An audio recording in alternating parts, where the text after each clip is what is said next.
Eto na mga katambay ang full chapter para sa chapter 1155 ng One Piece. Ano-ano kaya ang mga malalaman natin? Sabay-sabay nating alamin. Pero bago yan ay huwag kalimutan i-like ang video, mag-subscribe at i-hit ang bell para maging updated sa mga spoilers, theory at chapter patungkol sa One Piece. O paano? Simulan na natin. Let's go! Magsisimula ang chapter dito sa pagpapatuloy ng paghaharap nila Loki at ng Rocks Pirate. Sinagot nga ni Loki yung tanong ni Rocks. Sabi nga nito na tama, nasa Elbap na daw sila pero wala daw doon yung tatay niya. At totoo daw ba ng mga maliliit na tao yung nasa harap niya? Neto lang daw siya nakakita ng mga ganon na gumagalaw. Natuwa naman dito si Rocks at nakyutan kay Loki. At sinabi na teka lang daw. Sinabi daw ba nito na tatay, anak daw ba siya ni Harald? Makakarating naman daw agad-agad yung mensahe ni Rocks kay Harald. Tama daw ba? Ano daw bang pangalan nitong munting giant? Sinagot naman yun ni Loki na Loki nga daw ang pangalan niya. Sabi naman ni Rocks na Loki daw ba? O sige daw, pakinggan daw nito ang sasabihin niya. Tumawag daw ito ng mensahero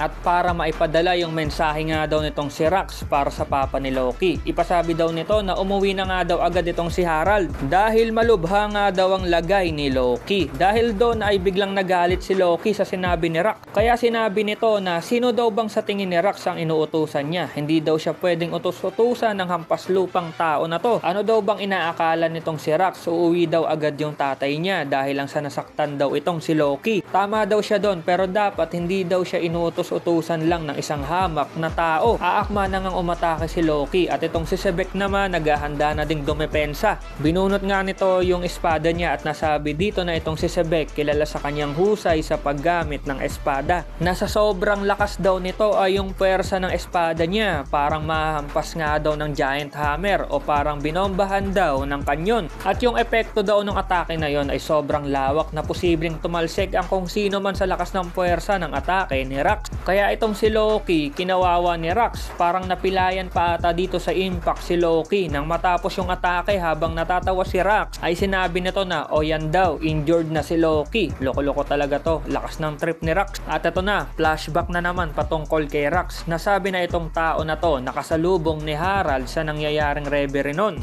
At mapupunta tayo dito sa Pangaea Castle. Nagkakagulo nga sa Marjowa at sinigaw ng ilan dito na meron nga daw na kung sino ang dumukot sa limang hari. Mukhang yung taong nakaitim na kapa nga daw ang may gawa nun. At ito na, napunta tayo kay Imu. Sabi nga nito na yung mga buhay nga daw ng mga hari na yon ay hindi makakaapekto daw kay Imu. At ang kausap pala nitong si Imu ay si Rocks mismo na nakapunta sa Room of Flowers. Makikita nga natin dito na may kasama si Imu. At ito nga ay si Gunko na matagal-tagal na ding talagang buhay. Sabi nga ni Rocks kay Imu na tama naman daw si Imu pero dahil doon sa ginawa niya ay nagkakagulo nga daw ngayon sa Marjowa. Nasabi dito na yung nangyayaring pagpasok ni Rocks sa Room of Flowers na yun ay yun na din yung huling may nakapasok na kung sino sa silid ni Imu. Itong si Rocks nga daw ay kiniklaim niya na isa siyang David Dionysian pirate. Nasabi na itong si Rocks ay wala pa nga daw laban kay Imu sa sandali na yon pero may iniwan si Rocks na salita para kay Imu na mag-antay lang daw si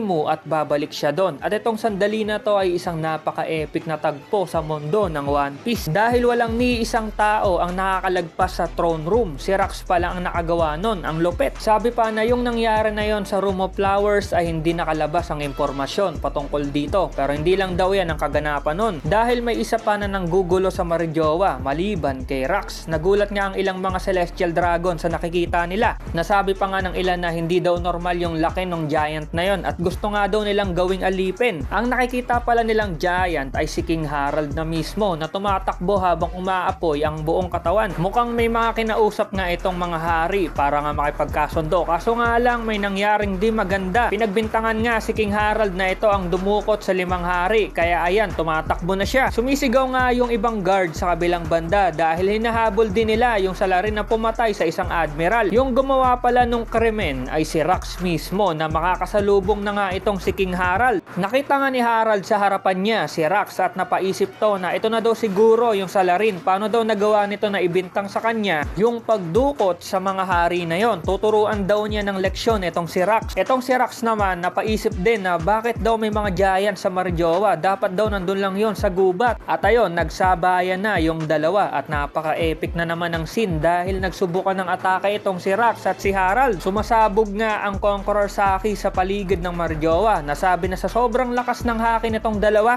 ramdam nga daw yung puwersa ng ilang mga kilometro. Tinanong nga ni Rocks kung anong pangalan ng giant na kalaban niya. At sinabi nga nito na Harald nga daw ang pangalan niya. Sinabi din ni Rax kay Harald ang pangalan niya. Biglang bumulong si Rax kay Harald na yung susunod na atake na gagawin ni Harald ay papuntahin niya doon sa mga kabahayan. Dahil pag di daw niya to ginawa ay uhulihin daw siya ng mga celestial dragon at gagawing alipin. Nagtaka naman si Harald at sinabi na bakit daw. Sabi na lang ni Rax na wag na daw to magtanong. Gawin na lang daw ni Harald at ayon, umatake na naman silang dalawa. Nang magawa nung dalawa ay biglang tumakbo si Harald papaalis at bitbit na nito si Rax. Tinanong nito kay Rax kung saan yung papunta sa Elbap. Sabi naman ni Rax na doon daw banda yung papuntang New World. At kung makakaligtas daw si Harald ay magkita daw ulit sila. Pagkatapos ng usapan ay tumalo na si Harald pababa ng red line. Nang makaalis na si Harald ay sabi na itong si Rax daw ay nakapatay ng isang admiral bago sila magkita ni Harald. Ginawa nga daw ang lahat para nga masagip yung admiral, kaso nga lang natuluyan pa rin ito at yung nangyari na yon ay napakalaking kasalanan. Yung ginawa ni Rax na yon ay sumikat at dito siya nakilala na kumalat sa buong karagatan. Makikita din natin dito ang wanted poster ni Rax at ang angas niya dito. Pero may hawig to sa wanted poster ni Buggy. May connection din kaya si Buggy kay Rax. Pagkatapos makatakas ni Harald ay sumunod na din dito si Rax, pero may ginawa pa to. Kinuha niya nga yung barko na naglalaman ng Heavenly Tribute para sa mga Celestial Dragon at winasak pa daw nito yung Gate of Justice at hindi nga matagpuan yung lokong Rax na to. Matapos yung pangyayari, ginamit nga yung mga kayamanan na yon sa pagbuo ni Rax ng kanyang sariling crew. Nagpatuloy lang si Rax sa hangarin niya. Hindi lang mga Marines ang tinatarget niya, pati na nga rin yung ibang mga pirata. Sa mundo nga daw ng mga pirata ay kilala dito yung palaro na Davy Backfight. Sumasali ang mga pirata sa mga palarong nakapaloob dito. Kahit nga ang karamihan dito ay sobrang malala. Sumali nga dito si Rax at ginamit niya daw to para mas mapalaki pa ang crew niya. Makikita nga natin dito na nakasakay na sila Rax sa barko kasama sila Whitebeard at nasabi na patungo na sila sa Elbap. Andito na nga tayo sa time na nakauwi na si King Harald at nasabi nito na nagmadali pa daw siya na umuwi. Pero buti na lang daw nakaka-recover na ng mabilis itong si Loki. Salamat naman daw. Alam nga daw niya na malakas si Loki pero wag naman daw lagi tumatambay si Loki sa underworld. Maswerte na daw si Loki dahil puro gasgas lang daw ang inabot nito nung nahulog to. Napakamapanganib daw nung lugar na yon. At marami pa daw hindi alam si Loki sa mga delikadong nakatira doon. Itong si Loki naman napaisip na medyo masaya dahil bumalik nga daw yung tatay niya para sa kanya pero baka coincidence lang daw ang nangyari. Bigla naman tinawag ni Harald si Rax at sinabi na alam daw nito yung mga pinaggagawa niyang krimen. Ano daw ba talagang gusto nito? Bigla ngang sumigaw si Rax at sinabi na sumali nga daw si Harald sa crew niya. Magugulat nga daw ang world government kay Harald. Sabi naman ni Harald na ano daw bang sinasabi nitong si Rax? Kapag daw dumikit siya kay Rax ay masisira yung pinaghirapan niya at mawawala sa kanya yung mga naging kakampi niya. Sabi naman ni Rax na ano naman daw, mga alagad naman daw yon ng world government. Ano daw saysay ng pag-abot nito sa imposible? Kailangan daw nito mag-level up. Wag nga daw duwag itong si Harald. Isa nga daw siyang giant na nasa kanya yung pinakamalakas na army sa mundo. Kung meron daw sasagabal sa kanya ay dapat niyang durugin yon. Sabi naman ni Harald na matagal na daw tapos yung ganon. Bago na daw ang landas ng Elbap. Sabi naman ni Rax na hindi daw nila mababago yon dahil nasa dugo pa rin daw ni Harald ang karahasan. Bigla naman sumabat si Whitebeard na ba't daw ang ingay ng dalawa, kumain na lang daw sila. Sabi naman ni Harald na alam daw ba nila na kapag si Rax ang sinundan nila, hindi aayos ang buhay nila. Bigla naman tumawa si Shiki at sinabi na yan susundan namin, sira ulo daw yan. Sumama daw sila dahil ginusto nila. Saka wala daw silang pakialam kung mamamatay si Rax. Sabi naman ni Stacy na hindi naman daw sa sinusundan nila si Rax. Talagang may mga plano lang daw ito na mapapakinabangan din nila. Sabi naman itong mga bagong karakter na pangalan ay Don Marlon ay narinig na daw ba nila yung isla na Hachinosu, ang tinatawag na Isle of Exile o Pirate Island. Doon daw napupunta yung mga sobrang lalang mga prisoner na nagiging parusa na din ng ibang mga bansa. Sabi naman ni Whitebeard na sobrang rahas daw doon dahil yung mga napupunta doon nag-aantay na lang na mamatay. Sabi naman nitong pirate prophet na si Ochoku ay nung nakaraang taon lang daw nabalitaan niya na yung mga prisoner doon nagtulong-tulong nga at napaisip daw siya na bakit nila ginawa yon. Sabi naman nitong si Gansui ay maniwala daw sila o hindi. Yung isla daw na yon ay may mga deposit ng ginto. May isang lihim na organisasyon daw ang tumutulong sa mga prisoner para nga minahin daw yung mga ginto doon. At dahil doon nang malaman yun ng world government ay galit na galit nga daw yung mga yon. Sabi naman ni Rax na netong mga